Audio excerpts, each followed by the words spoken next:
Narrativa. Você conhece aquele momento em que alguém que você ama te corta tão fundo que você chega a sentir gratidão? Foi exatamente o que aconteceu comigo do lado de fora da festa anual da Anderson Enterprises na sexta-feira passada à noite. Minha esposa tinha passado horas se arrumando. Vestido novo, sapatos novos, maquiagem cara espalhada pela bancada do banheiro. Ela ficava se olhando no espelho, ajeitando o cabelo, repassando o batom pela terceira vez. Achei que ela estava nervosa com a festa, talvez querendo causar boa impressão nos colegas da agência de marketing onde trabalhava. Eu estava completamente errado. A gente era casado há 6 anos. 6 anos em que eu apoiei as mudanças de carreira dela, ouvi ela reclamar da política do escritório, comemorei as promoções dela.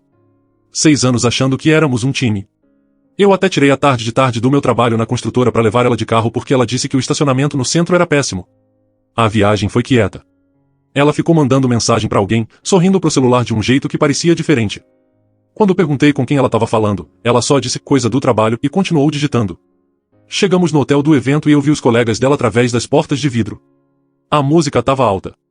As pessoas rindo, se divertindo, parecia uma festa decente.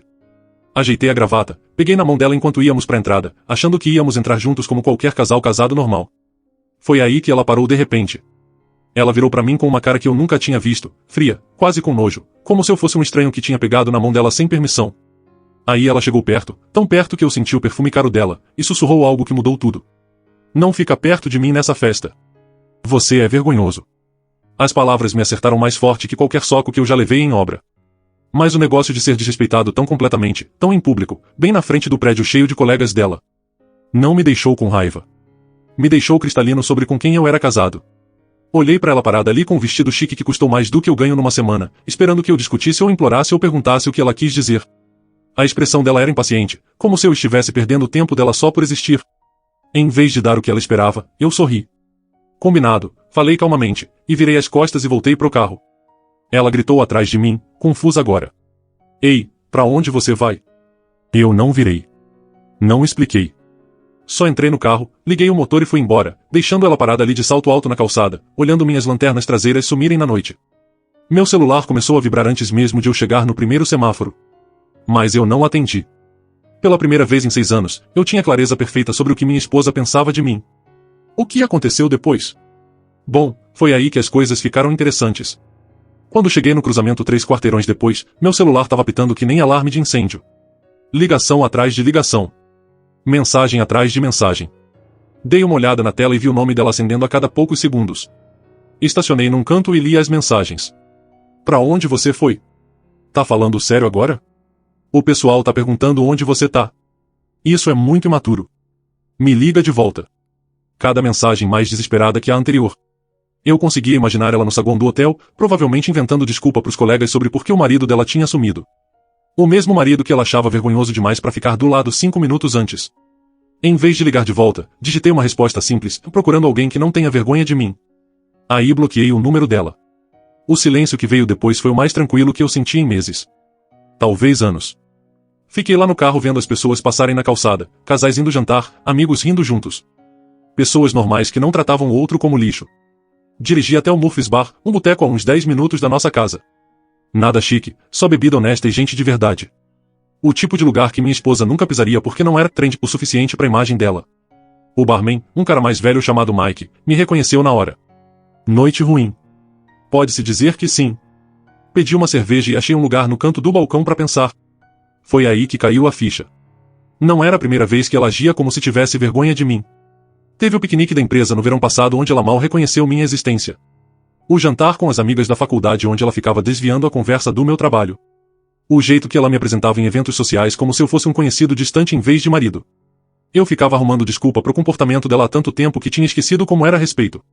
Meu celular vibrou. Número diferente. Provavelmente pegou o celular de alguém na festa. Por favor, volta. Todo mundo tá perguntando. Não, desculpa. Não, eu errei. Só preocupada com o que os outros estavam pensando. Clássico. Virei o celular de boca para baixo e pedi outra cerveja. Lá pelas 10 da noite, Mike comentou que às vezes o pessoal da Anderson Enterprises aparecia ali depois dos eventos da empresa. Pessoal de marketing na maioria. Gostam de relaxar aqui depois daquelas festas chiques. Interessante. Falei, agora realmente curioso. É, eles falam bem abertamente quando tomam umas. Fofoquinha de escritório, você sabe como é. Eu não sabia. E de repente, fiquei muito interessado no que os colegas da minha esposa poderiam falar dela quando ela não estava por perto para controlar a conversa. Como se fosse combinado, a porta abriu e 3 pessoas de roupa social entraram. Reconheci uma delas da foto do site da empresa que minha esposa tinha me mostrado uma vez. A colega dela Ashley do departamento criativo. Eles pegaram uma mesa perto da jukebox e começaram a falar na hora. Eu não ouvia tudo, mas peguei o suficiente para saber que estavam falando da festa de hoje e o nome da minha esposa ficava aparecendo. Isso ia ficar muito interessante. Fiquei tomando minha cerveja devagar e fingindo ver o jogo na TV em cima do balcão, mas cada palavra daquela mesa me acertava que nem marreta. Ashley estava falando a maior parte, gesticulando com a taça de vinho. Não acredito que ela trouxe ele hoje à noite, depois de tudo que ela anda falando dele. Como assim? Perguntou o cara que estava com eles, alguém que eu não conhecia. Ah, vamos lá, Nathan. Ela tá detonando ele há meses, chama de peso morto, diz que ele tá impedindo ela de ter oportunidades melhores. Meu aperto na garrafa de cerveja ficou mais forte, 6 anos de casamento, e era assim que ela falava de mim pelas costas. Lembra no mês passado quando ela disse que tinha vergonha de levar ele pro jantar com o cliente? Ashley continuou. Ela perguntou se podia só dizer que estava solteira naquela noite. A terceira pessoa, uma mulher de cabelo loiro curto, entrou na conversa. Isso não é nada comparado com o que ela anda fazendo com Harrison. Harrison, eu conhecia esse nome. Era um supervisor metido a besta no departamento deles, sempre aparecendo nas histórias de trabalho dela como um mentor brilhante. Pera, o que com Harrison? Nathan se inclinou para frente, de repente interessado. Vocês não perceberam? Eles estão almoçando juntos quase todo dia há 2 meses. E almoço longo, tipo sumir 2 horas. Meu estômago caiu, mas mantive a expressão neutra, fingindo focar no jogo de basquete. Ashley baixou a voz, mas não o suficiente. Sarah viu os dois naquele hotel boutique no centro terça-feira passada, no meio da tarde. Não estavam discutindo o relatório trimestral, se é que vocês me entendem. Não pode ser, Nathan disse, mas parecia mais animado que chocado. Ela reclama da situação em casa há meses, a loira continuou, diz que se sente presa, que casou cedo demais, que merece coisa melhor. Sinceramente, eu até sentia pena do cara até descobrir que ela estava traindo. Eles continuaram falando, mas o sangue latejando nos meus ouvidos dificultava ouvir. Tudo fez sentido agora. As noites que ela dizia que eram reunião de trabalho. As roupas novas que ela dizia que eram necessárias para a imagem profissional. O jeito que ela estava distante, crítica, sempre achando defeito em tudo que eu fazia. Ela não tinha só vergonha de mim hoje à noite. Tinha sistematicamente destruindo nosso casamento enquanto construía um caso para justificar a traição. Mas o que realmente me pegou. Essas pessoas, os colegas dela, eles sabiam. Todos sabiam que ela estava traindo, e estavam sentados ali fofocando como se fosse entretenimento. Nenhum deles teve decência de sentir pena de ver um casamento implodir por dentro. Então cadê ela agora? Nathan perguntou. Eu vi o marido dela sair da festa bem cedo. Ela provavelmente está inventando desculpa, Ashley disse rindo. Me mandou mensagem há 20 minutos perguntando se eu tinha visto ele. Pelo visto, ele simplesmente saiu sem falar nada. Fez bem, a loira disse. Se meu marido soubesse o que eu sei sobre ela, tinha ido embora meses atrás. Terminei minha cerveja e deixei o dinheiro no balcão. Mike acenou para mim enquanto eu ia para a porta. Tudo bem. Melhor que bem, falei. Valeu pelas bebidas. Fui pro carro com clareza perfeita. Minha esposa não tinha só vergonha de mim. Tinha planejando a estratégia de saída enquanto me mantinha como rede de segurança. Bom, essa rede de segurança acabou de ser puxada. Hora de ir para casa ver o que mais eu encontrava. Porque se tem uma coisa que obra ensina é como demolir algo que já tá quebrado sem conserto. E meu casamento definitivamente estava quebrado sem conserto. A casa parecia diferente quando entrei pela porta da frente. Talvez fosse saber a verdade, ou talvez eu tivesse sido cego pro quanto esse lugar tinha ficado frio. A caneca de café dela ainda estava na bancada da cozinha da manhã, marca de batom na borda. O mesmo batom que ela repassou 3 vezes antes de me humilhar do lado de fora do hotel. Fui direto pro quarto e abri o notebook dela. Ela sempre foi descuidada com senhas, usava a mesma pra tudo. Data do nosso aniversário de casamento. Que ironia. O histórico do navegador contou a história que ela escondia. Reservas de hotel. Restaurantes caros que eu nunca fui. Compras online que explicavam por que as faturas do cartão estavam tão altas ultimamente. Mas foi a conta de e-mail que encontrei que realmente abriu meus olhos. Dezenas de mensagens pro Harrison. Não só coisa de trabalho. Conversas pessoais que me deram arrepio. Fotos que ela mandava pra ele que definitivamente não eram pra colega. Planos de finais de semana que ela me disse que eram congressos de trabalho. Um e-mail da semana passada chamou a atenção. Ele tá ficando desconfiado das minhas noites tardes. Precisamos ter mais cuidado até eu descobrir como lidar com essa situação. Lidar com essa situação. Era nisso que 6 anos de casamento tinham virado pra ela. Continuei cavando e encontrei coisa pior. Ela estava tirando dinheiro da nossa conta conjunta há 3 meses. Quantias pequenas no começo, depois maiores. Quase $8.000 no total, transferidos para uma conta separada que eu nunca tinha ouvido falar. Ela não estava só traindo. Estava roubando de mim enquanto planejava a fuga. Tirei print de tudo. Os e-mails, as transferências bancárias, os recibos de hotel.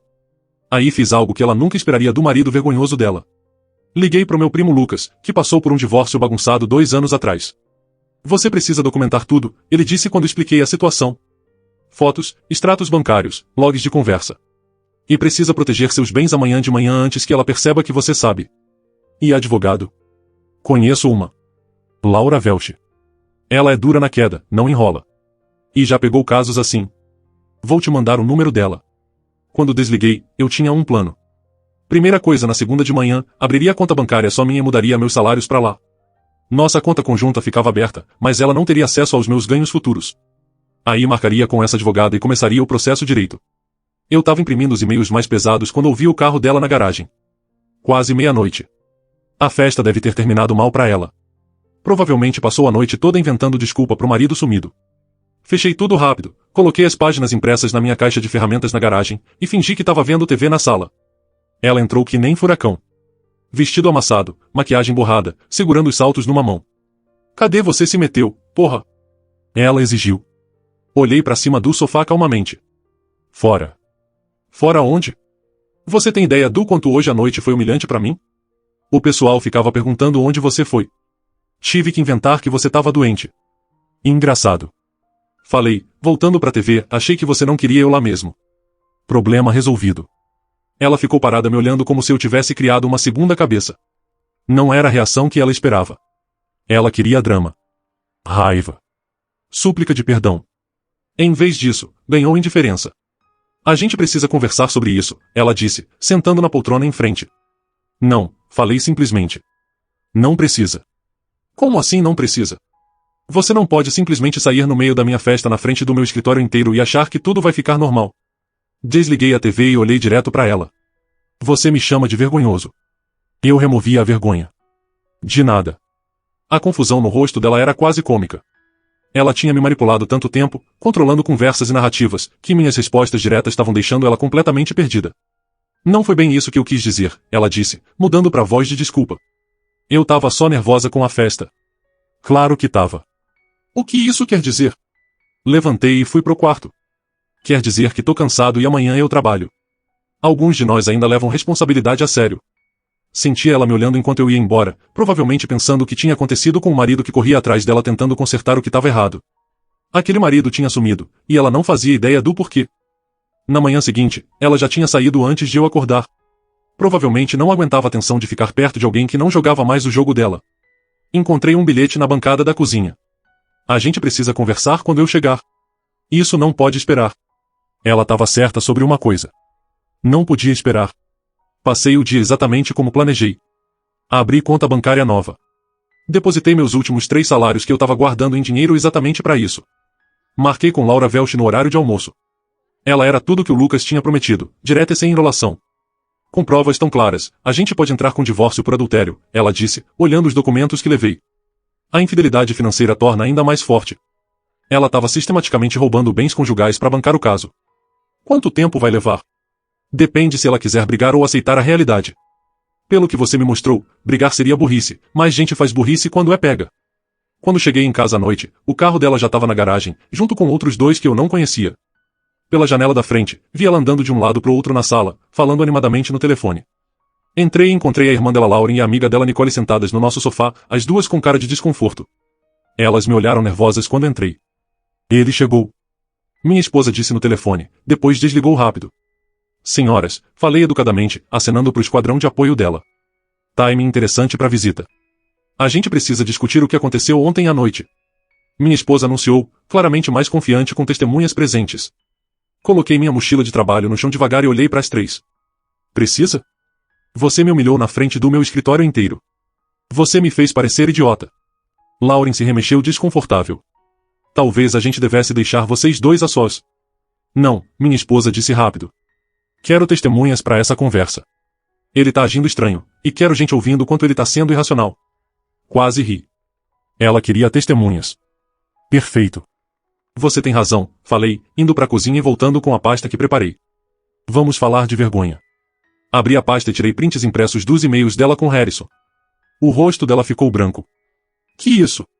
Prova, falei calmamente, do seu caso com seu supervisor. Quer que eu leia alguns destaques? A boca da Lauren caiu. Nicole parecia querer sumir no sofá. Você mexeu nos meus e-mails privados? Seus e-mails privados no computador compartilhado, discutindo suas visitas privadas de hotel pagas com nossa conta conjunta. Tirei os extratos bancários. $8.000, para ser exato. Roubados do nosso casamento para pagar sua traição. O cômodo ficou em silêncio total. Minha esposa olhava para os papéis como se eles pudessem pegar fogo se ela olhasse muito. Isso não é o que parece, ela disse fraco. Sério?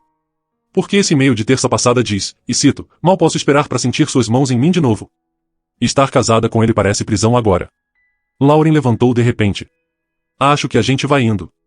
Não, fiquem por favor, falei. Isso fica melhor. Tem um e-mail onde ela me chama de peso morto.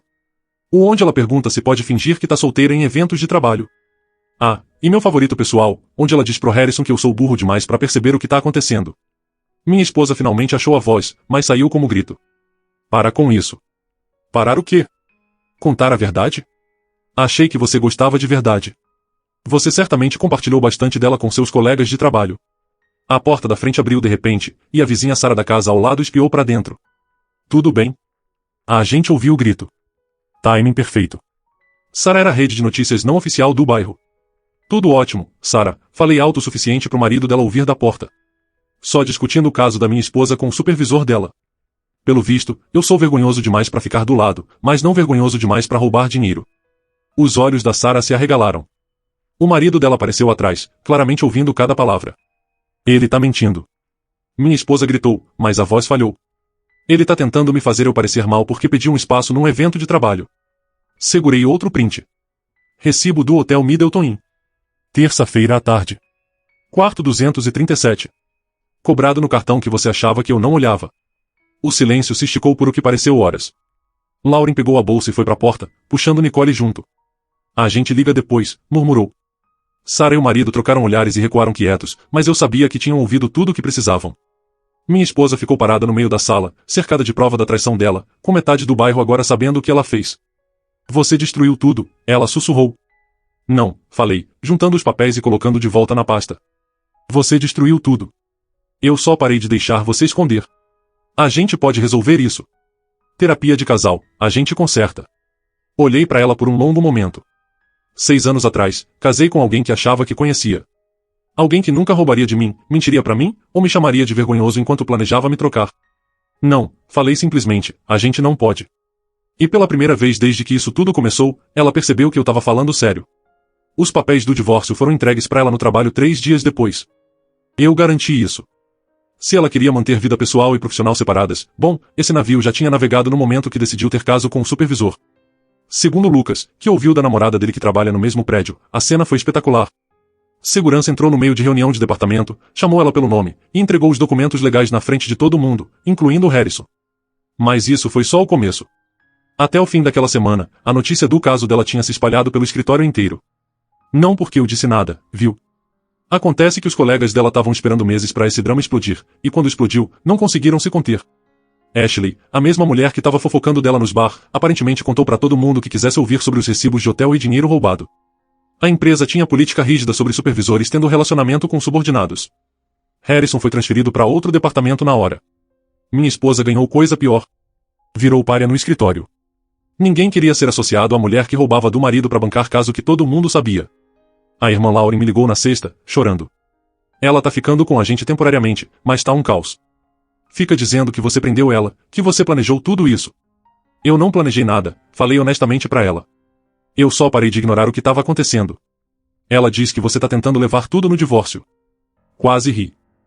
Lauren, ela roubou $8.000 da nossa conta conjunta. Tá planejando sair há meses, enquanto me mantinha como plano B. Não tô levando nada que já não era meu. A verdade era, eu não estava interessado em destruir ela financeiramente. Só queria sair, e queria que ela enfrentasse consequência das escolhas dela. A casa era alugada mesmo, então era só romper o contrato.